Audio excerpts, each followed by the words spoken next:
அவர்கள் வீடுகளில் பயம் இல்லாமல் அவைகளுக்கு உள்ளதெல்லாம் பத்திரப்பட்டு தான் இருக்கும். சத்தமாக சொல்லுங்களேன். பிள்ளைகளை தந்திருப்பாரு, நம்ம பிள்ளைய பயந்து பயந்து பயந்து வளர்த்துவோம். ஆண்டவரே வெளியே போகுது, நம்ம பிள்ளைகள்கிட்ட வெளியே போகிறதுல 100 தடவை இல்லை, மக்களே கவனமாக போயிட்டு வா, கவனமாக போயிட்டு வா, வண்டி ஆரத்தில் கவனமாயிரு. அங்கே அப்படி இல்லை.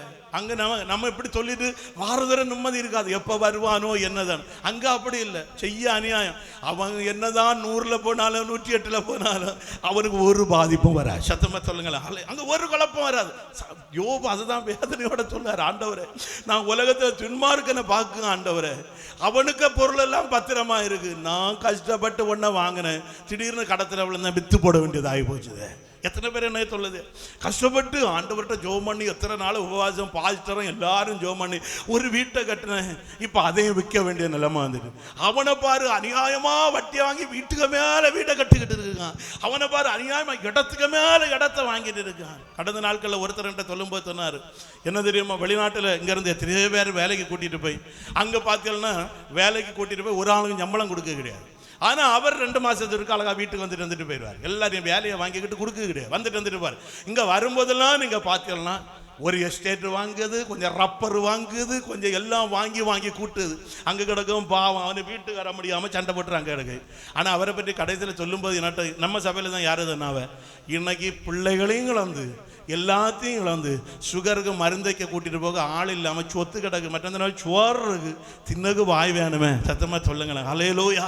இதுதான் நல்லா புரிஞ்சுக்கிடுங்க. அப்போ இங்கே என்ன அழகா பேசும், அவர்கள் வீடுகள் பயமில்லாம பத்திரப்பட்டிருக்கும். அவைய வீட்டில் திறந்து எனக்கு தெரிஞ்சு ஒரு ஆள் நம்ம கன்னியாகுமரி மாவட்டத்தில், அவருக்கு வீடு பெரிய பணக்காரன், பெரிய ரவுடியும் கூட, அரசியலில் பெரிய ஆள். எப்போ அங்கே வெளியில் வாட்ச்மேனு நிற்க மாட்டான், ஒருத்தனை நிற்க மாட்டான். 12 மணிக்கு போனாலும் வீடு தான் திறந்து கிடக்கும். ஆனால் அவருக்கு தெரியும் ஒரு பேர் உள்ளே வந்துட்டு வெளியே போக மாட்டான். சத்தமாக சொல்லுங்கள். ஹல்லேலூயா.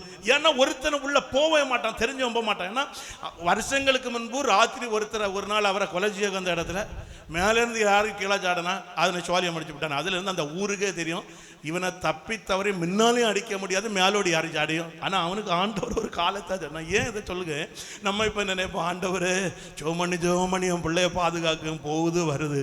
ஆனால் நான் சொல்லுவேன் அவனுக்கு அப்படி தான் இருக்கு. ஆண்டவர் அவன் கோயிலுக்கும் வரையில சபைக்கும் வரையில, ஆனால் அவனுக்கு பிள்ளைக்கு வேலை கிடச்சி மேலே போயிட்டே இருக்கானே, அதை பார்த்து பொறாமப்படப்படாது. சத்தமாக சொல்லுங்களேன். ஹல்லேலூயா. அவன் கோயிலுக்கும் வரையில காணிக்கையும் கொடுக்கல, அவனுக்கிட்ட வந்து லட்சங்கள் குவியுது. ஆண்டவரை இப்படிலாம் நம்ம நினைப்போம் சூழ்நிலை. அவர் அதான் சொல்லுவார், ஆண்டவரே அவர்கள் வீடுகள் பயம் இல்லாமல் பத்திரப்பட்டிருக்கும், தேவனுடைய மிலார் அவர்கள் மேல் வருகிறது இல்லை. அப்ப நம்ம நினைப்போம் ஆண்டவர் இதை பார்த்துட்டு இருக்காரு. எத்தனை பேர் நம்ம சொல்லுவோம் இல்லையா, இவ்வளவு அநியாயம் பண்ணு ஆண்டவரும் பார்த்துட்டு இருக்காரு. எத்தனை பேர் எனக்கு இந்த நிலைமையில இருக்குது, நான் ஜோமணி பார்க்க ஆண்டவரை ஒன்றும் நடக்கலப்பா.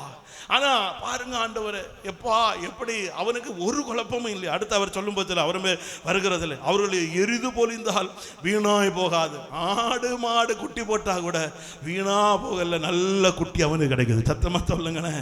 நம்ம நினைப்போம் நான் இவ்வளோ கஷ்டப்படுற ஒரு ஆடை வாங்கினேன், குட்டி போட நேரம் ஆடும் செத்து தாயும் செத்து ஆண்டு குட்டியும் செத்துது. ஆண்டவர் அதுதான் அவர் அழகா, நான் இத்தனை இழந்து போனேன், நான் உண்மையா இருந்து ஆண்டவருக்கு பலி செலுத்தினேன், எனக்கு நிலைமையை பாருங்க. அவர் அடுத்து சொல்றாரு, அவர்கள் தங்கள் குழந்தைகளை ஒரு மந்தையை போல வெளியே போக விடார்கள், அவர்கள் பிள்ளைகள் குதித்து விளையாடுகிறார்கள். யோபுக்கு இவருக்கு ஒரு மந்தைய போல பிள்ளை இருந்து, இவருக்கு தெரியும் மந்தைய போல இருந்த பிள்ளை நீதிமானா பரிசுத்தவானா இருந்தாரு, எல்லாம் போச்சு, ஒண்ணு சேர்த்து. அதுதான் அவர் சொல்றாரு, நான் துன்மார்க்கனை பார்க்கேன், அவனுக்கு பிள்ளைகள் மந்தைய போல போகுது, அவனுக்கு பிள்ளைகள் அழகா துள்ளி குதிச்சு விளையாடுது.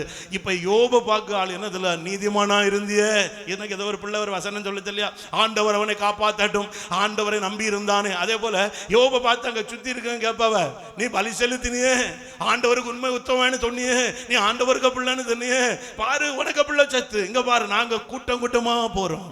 எப்படி இருக்கு? எத்தனை பேர் எனக்கு இந்த நிலைமையில வாரீங்க? ஏன்னா அப்ப நம்ம அன்னையிலிருந்து ஆவிக்குரிய கூட்டத்துக்கு போயிட்டாவ்ல, எனக்கு சந்ததி எல்லாம் அந்த கூட்டத்தை நானும் ஆண்டவரேன்னு வாரனே.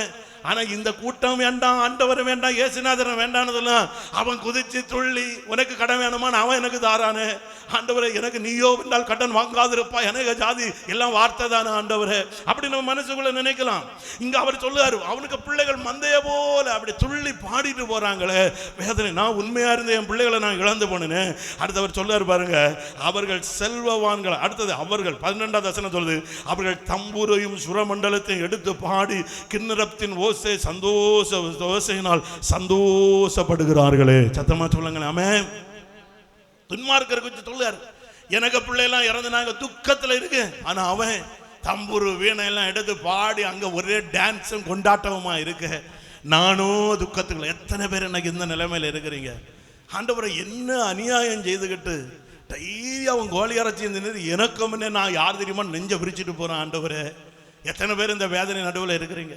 ஆண்டவரே, எனக்கு இவ்வளோ பெரிய வேண்டா வேலை செய்துக்கிட்டு இப்படி எவ்வளவு தைரியமா போறான் அப்படி சொல்லி அவர் அந்த வேதனைக்கு நடுவில் அடுத்தார். அவர்கள் செல்வவான்களாய் தங்கள் நாட்களை போக்கி, அதுதான் அடுத்து அவர்கள் நாட்கள் எல்லாம் செல்வவான்கள், ஒரு குறைவு இல்லை, ஒரு கஷ்டம் இல்லை. அடுத்து அவர் சொல்லும் போது தான் சொல்லுவார் பாருங்க, ஒரு சன பொழுதுல பாதாளத்தில் இறங்குகிறார்கள். சத்தமா சொல்ல ஹல்லேலூயா. யோபை பார்த்து அவர்களுடைய பிள்ளைகள் மந்தையா போறாங்களே, அவர்கள் பிள்ளைகள் பாடி தம்புருனால அது இதுன்னு சந்தோஷப்படுறாங்களே. அப்படி சொன்னா யோபு, உன் பிள்ளை நீ ஆண்டவருக்கு பயந்த உனக்கு பிள்ளை செத்து போச்சே அப்படின்னு கேட்டா யோபுக்கு என்ன சொல்வார்? ஆனா யோபை குறித்த ஆண்டவருக்கு தெரியும். என்ன தெரியும் தெரியுமா? யோபுவே, நீ இழந்திருக்கலாம், நீ நஷ்டத்துக்குள்ள இருக்கலாம், உன்னை பார்க்கும்போது அவர்கள் சந்தோஷமா இருந்தது போல இருக்கலாம், ஆனாலும் எனக்காக உண்மை உத்தமமாய் வாழ்ந்த ஒன்ன நான் வெறுமனாய் விடுவதில்லை. ஒரு நாள் உனக்குரிய பதில் ஆண்டவர் யோபுக்கு முந்தின நிலைமை பார்க்கணும், பிந்தின நிலைமை 2 மடங்கு கர்த்தர் கொடுத்தது போல கரங்களை தட்டி இந்த இடத்துல இந்த வார்த்தை கேட்கிற தேவ ஜனமே, சோமண்ணி என்ன பிரயோஜனம், ஆராதிச்சு என்ன பிரயோஜனம், சோமண்ணி என்ன பிரயோஜனம் அப்படின்னு நினைக்கலாம். உனக்கு நான் சொல்லுகிறேன், உன் கண்களுக்கு முன்பு துன்மார்க்க நல்ல செழித்து வாங்கலாம், உன் கண்களுக்கு முன்பு துன்மார்க்க நல்ல பாடி அப்படி எல்லாம் செய்யலாம். ஆனால் ஒரு நாள் நீ உன் விசுவாசத்திற்கும் உனக்கு நம்பிக்கைக்கும் உன் ஜெபத்துக்கும் பரலோகத்தின் தேவன் பதில தரும் பொழுது அந்நிய கண்களால் அல்ல, யோபு சொன்ன என் சொந்த கண்ணால் நான் அதை பார்ப்பேன். எத்தனை பேர் கண்ணீரோடு இந்த வார்த்தை? ஆண்டவரே, சிலர் சொல்லுவாங்க இல்லையா, என்ன கூட படிச்சாங்க எப்படி இருக்கான், நான் ஆண்டவரை நம்பி. பிள்ளைகள்லாம் சொல்லுங்க, நீங்க படிக்க போற இடத்துல உங்களை பக்கத்துல கம்மல் இல்லை இந்த பிள்ளைக்கு, அப்படி நம்ம பெற்றோர் அப்படி வளர்த்தி விட்டாங்க, கம்மல் இல்லை இந்த பிள்ளைக்கு. இப்போ சில பிள்ளைகள் வந்து ரொம்ப அந்த ஸ்டைலெல்லாம் பண்ணல. நம்ம சபையில் நான் சில பிள்ளைகளை பார்க்க நார்மலாக வருது, நார்மலாக போகுது. அங்கே பக்கத்தில் அவங்க விதவிதமாக போட்டுட்டு அதை பார்க்கும்போது நமக்கு மனத்தில் அதுவோலே உங்களை பார்த்து சொல்லும், பாத்தியா எங்களுக்கு பாரு எவ்வளவு ரூபா. அந்த நேரம் நமக்கு தோணும், ஆமாம் நம்ம அம்மையும் அப்பனும் என்னையை பார்த்தாலும் ஆண்டவரே வேலையை தாரும், கடத்த தீரும், வேலையை தாரும். ஆனால் அவைய கூட்டத்துக்கும் போயில ஆராதனைக்கும் போயில அங்கே பாரு அங்கே எவ்வளவு இருக்குது. நான் சொல்லுங்க, ஒரு நாள் வரும் விதைத்ததின் பலனை, விசுவாசத்தின் பலனை கர்த்தர் காண கிருபை செய்வார். எத்தனை பேர் ஆண்டவரே அநியாயமா இருக்கான், வேலை கிடைச்சிட்டப்பா, அநியாயமா இருக்கான், வீடு ஆசீர்வதிக்கப்படுது, நான் உண்மையா இருக்கேன், எப்படி இருக்கிறேன், இயேசுவின் நாமத்தால சொல்லுகிறேன், சீக்கிரத்தில் உன் பலனை கர்த்தர் உனக்கு அருளுவா. நிச்சயமாகவே முடிவு உண்டு, உன் நம்பிக்கை ஒரு நாள் வீண் போகாது. அப்படி இருக்கிறதுல தான் அவன் கேட்காம பாருங்க, யார் அந்த மனுஷர்கள், சர்வ வல்லவரை நான் எதுக்கு சேவிக்கணும், எனக்கு எல்லாமே இருக்கு, அவர் யார், அவரை நோக்கி ஜெபம் பண்ணுவதனால் நமக்கு பிரயோஜனம் என்ன என்கிறார்கள். அப்போ ஒன்று புரிஞ்சுக்கிடுங்க, தெய்வத்தை ஆராதிக்கிற தேவ பிள்ளைகள் சில நேரங்களில் ஜெபம் நமக்கு பதில் வராத நேரம் என்ன செய்யணும், உலக மனுஷர்களை பார்க்க செய்யும். அந்த இடத்துல நீங்களும் நானும் சோர்ந்துடக்கூடாது. யோபுக்கு நின்று பதில் கொடுத்த தெய்வம், உன் விசுவாசத்தை நீ கர்த்தருக்காக வந்ததையும் உன் சந்ததியை உயர்ந்த ஸ்தானத்தில் வைத்து உன்னை உன் பிள்ளைகளை உயர்த்துவார். கரங்களை தட்டி எத்தனையோ பேர் உன்னை பார்த்து சொல்லலாம், நீ ஆண்டவரை ஏத்துக்கிட்டு வந்தியே, ஆண்டவருக்கு பிள்ளையா மாறினியே, ஆண்டவர் நான் இயேசுவின் நாமத்தினால சொல்லுகிறேன், உன் சந்ததியை கர்த்தர் உயர்ந்த இடத்துல உயர்ந்த ஸ்தானத்தில் வைப்பதை உன் கண்கள் காண கர்த்தர் செய்வார். நிச்சயமாய் உன் சந்ததிகள் உயர்த்தப்படும், நிச்சயமாய் உன் பிள்ளைகள் உயர்ந்த ஸ்தானத்தில் இருப்பாங்க, நிச்சயமாய் கர்த்தர் உன் பிள்ளைகளை ஒரு நாள் மேன்மைப்படுத்துவார். இன்னைக்கு உன்னை பார்த்து சொல்லலாம், உன் சொந்தக்காரங்க சுத்தி இருக்கிறவங்க சொல்லலாம், இனி ஆராதனைக்கு போய் உன் பிள்ளைகள் இந்த நிலைமையில போயிட்டு, நீ ஆராதனைக்கு போய் உன் குடும்பம் இந்த நிலைமையில போயிட்டு, ஆண்டவருக்கு நாமத்தினால சொல்கிறேன், ஒரு நாள் வரும் உன் ஆராதித்ததற்குரிய பலனை கர்த்தர் எல்லா கண்களும் காணக்கதற்குதா கர்த்தர் உயர்ந்த ஸ்தானத்தில் வைக்க வல்லவர். ஒரு நாள் ஒரு சாட்சியை நான் கேட்டேன், உண்மையில அது ஒரு வித்தியாசமான ஞாபகம் வர்றதுனால நான் சொல்லுகிறேன். நம்முடைய கன்னியாகுமரி மாவட்டத்தில் ஒரு குறிப்பிட்ட இடம், அந்த வீட்டில் ஜெபிப்பதற்காய் நான் ஆரம்ப காலம் பீட்டர் செல்வம் பாஸ்டரோடு இருக்கும்போது ஆரம்ப நாட்களில் ஜெபிப்பதற்கு அவரை கூப்பிடுவாங்க, நானும் போயிருக்கிறேன். எல்லாரும் சத்தமாக சொல்லுங்களேன் ஹல்லேலூயா.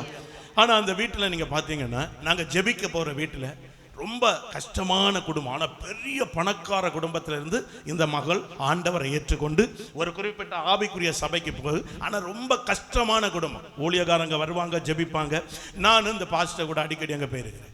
ஆனால் ஒரு நாள் நாங்கள் போய் ஜெபம் பண்ண போகும்போது அவருடைய சகோதரிக்கு வீடு பார்த்தீங்கன்னா அங்கேருந்து அவங்க அந்த தெருவுக்குள்ளே முழுக்க இவங்க அண்ணன் தங்கச்சி அவங்க சகோதரனுங்க வீடு தான் இருக்கும் எல்லா வீடும். ஆனால் இதுக்கு வீடு மட்டும்தான் சிம்பிளாக இருக்கும். மற்ற வீடெல்லாம் பெரிய பெரிய வீடு, அவ்வளோ வசதி உள்ளவங்க. நாங்கள் அங்கே ஜெபிக்க போகும்போது ஒரு நாள் இந்த வீட்டில் ஜெபம் பண்ணிட்டு முடிஞ்ச உடனே அந்த அந்த வீட்டில் உள்ள சகோதரி இப்படி சொல்லுது, யார் என்னைய கூட்டிகிட்டு போனப்பா பாஸ்டர், எனக்கு அண்ணனை வீட்டு நீங்கள் ஜெபம் பண்ண வரணும்.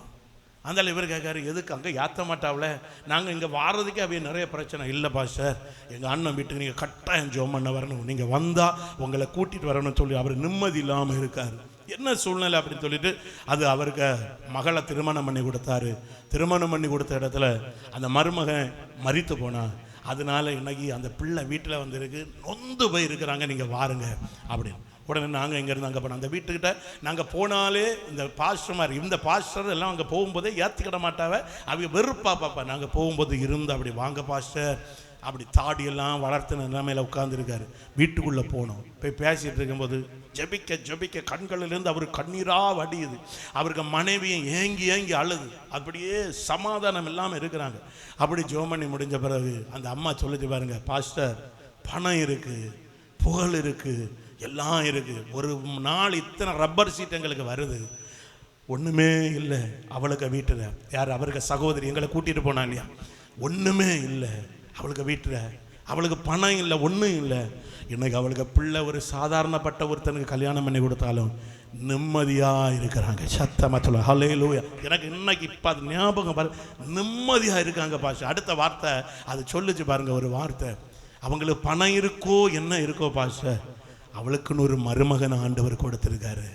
என் வீட்டில் இவ்வளோ பணம் இருக்குது, இவ்வளோ இருக்குது, நான் இதுவரை வெளியில் சொல்லலை. என் வீட்டில் ஒவ்வொரு நாளும் சண்டையும் பகலமும் தான் நடக்கும், நிம்மதியே கிடையாது. எனக்கு இந்த ஆண்டவர் போதும். கரங்களை தட்டி எல்லாரும் அந்த ஆண்டவர். அவங்க சொல்லாங்க, பணத்தினால என் மருமகனுக்கு ஜீவனை பிடிச்சு வைக்க முடியல, பணத்தினால என்கிட்ட இருந்த ஐஸ்வர்யத்தினால எனக்கு மகளுக்கு ஒரு புருஷனை கொண்டு வர முடியல, அந்த ஆண்டவர் எனக்கு வேணும். நான் அதுக்கப்புறம் போனதில்லை. நான் நினைக்கிறேன் நிச்சயமா இந்த குடும்பம் என்னை கர்த்தரை ஆராதிக்கிற ஒரு குடும்பமாய் மாறும். நான் மீண்டும் சொல்லுகிறேன், இந்த குடும்பத்திற்கு பிறகு கடைசியில் அவங்க அந்த சகோதரிக்கு, அந்த குடும்பம் முழுவதும் ரசிக்கப்படவும், அந்த குடும்பத்தில் அந்த சகோதரிகளுக்கு, இந்த சகோதரி கஷ்டப்பட்டவங்களுக்கு நல்ல பண உதவி பண்ணாங்க. ஒதுக்கப்பட்ட இடத்துல ஆண்டவர்களை நிமிர்ந்து நிற்கப்பட்டனா. மீண்டும் இன்னைக்கு நான் சொல்லுகிறேன், ஆப்தமாவே தேவஜனமே, நீ எந்த இடத்துல கிறிஸ்துவுக்காய் தள்ளப்பட்டாயோ, நீ எந்த இடத்துல ஆண்டவருக்காக ஒதுக்கப்பட்டாயோ, அதே இடத்துல உன்னை தள்ளினவர்கள், உன்னை